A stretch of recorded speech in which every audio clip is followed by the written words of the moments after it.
Hello. Let's get into the news for today. First grain ships arrive in Ukraine.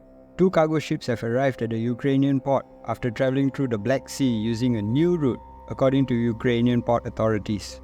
The ships, Resilient Africa and Arroyat, reached Krasnoyarsk on Saturday and were due to load 20 kilotons of wheat bound for world markets. This is the first time civilian ships have reached Ukrainian ports since the collapse of the deal with Russia, ensuring safety of vessels. Kyiv unilaterally declared the maritime corridor after Russia abandoned a UN-backed deal that facilitated grain exports from Ukrainian ports. Moscow said part of the deal allowing the exports of its foods and fertilizers has not been honored and complained that Western sanctions were restricting its own agricultural exports. Since then, Russia has threatened to treat civilian ships sailing to Ukraine as potential military targets. Let's hope we can start exporting food and grains out of the Ukrainian border, because the world really needs some good news right now.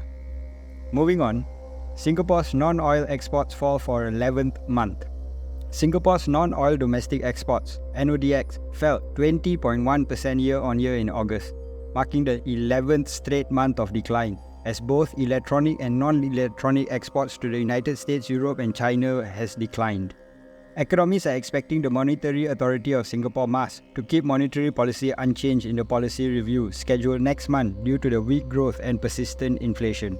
Last month, Singapore narrowed its economic growth forecast to about 1% this year from 1.5% previously.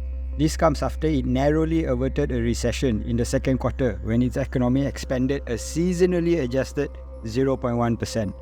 So Singapore doesn't seem to be doing that good, and Singapore is a really small country, so if they are not doing well, I don't know how are other countries in the world really keeping up with all these problems.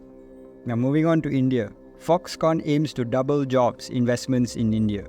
Foxconn, the world's largest contract manufacturer of electronics and Apple supplier, plans to double its workforce and investment in India by next year. The company aims to move away from China and has invested in manufacturing facilities in the south of India. Foxconn already has an iPhone factory in the state of Tamil Nadu, which employs 40,000 people.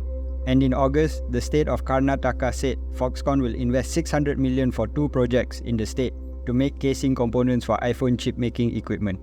The company's chairman, Liu Yongwei, said in an earnings briefing last month that he sees a lot of potential in India, adding several $billion in investment is only a beginning.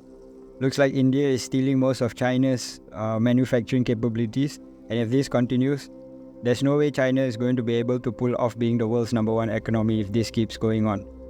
Next in the news, the BIS flags new unpredictability in interest rates markets.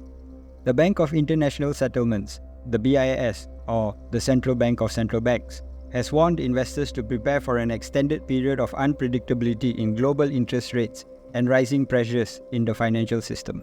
The BIS also cautioned that there possibility of inflation remaining high and requiring major central banks to keep borrowing costs at their current elevated levels should not be underestimated.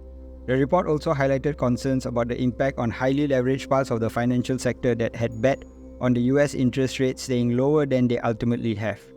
The BIS said that the current build-up of leveraged short positions in US Treasury futures is a financial vulnerability worth monitoring, citing the risk of margin call spirals. If you've been in the crypto industry, this is a common occurrence, as the BIS is stating that interest rates markets doesn't seem to have any form of predictability in them, shows that the economies around the world are in an uncertain environment and uncharted territory. Everybody should brace themselves for what's coming next. The last news of the day, South Korea focuses on over-the-counter crypto regulations. South Korean regulators are focusing on over-the-counter OTC crypto trades due to concerns about their use for criminal activities. The financial regulators in the country are reportedly monitoring trading in the OTC crypto market. The International Crimes Investigation Department of the Incheon District Prosecutor's Office arrested and indicted 3 people on charges of engaging in illegal foreign exchange transactions between October 2021 and October 2022. The value of unlawful foreign exchange transactions made using digital currency was estimated by the Korea Customs Service to be worth about $4 billion last year. South Korea has several regulations in place to tackle crypto-related crimes, and they seem to be tackling down really hard now. In my opinion, the reason they're doing this is because the government is short of money and they need money, and people are not interested in paying their taxes because the governments no longer work for the people. So this is a very sticky situation. Let's see how it plays out. That's it for today. Thanks for staying to the end of the video. Please like, share and subscribe. I'll see you again tomorrow.